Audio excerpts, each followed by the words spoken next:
Welcome to the Tech Egg. Don't get scrambled. Enjoy the video.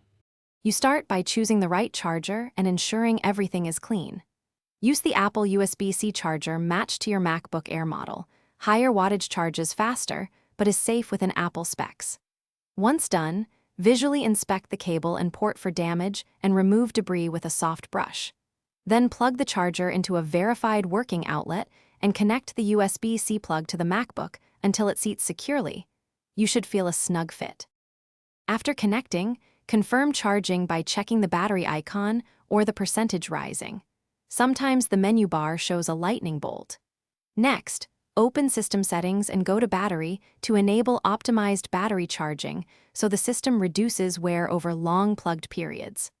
Also, make sure to pause intensive apps or sleep the display to let the battery gain charge faster and cooler. Because lower temperatures and reduced load improve when the percentage reaches full or your optimized schedule indicates readiness, unplug the charger.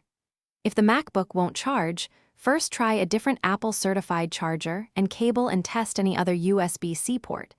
If still failing, reset the SMC, System Management Controller, per Apple instructions. Make sure to monitor for excessive heat, battery swelling, or rapid discharge. If you see those signs, stop using the device and seek professional service to prevent damage or safety hazards. Thanks for watching. Consider subscribing if I helped unscramble your problems.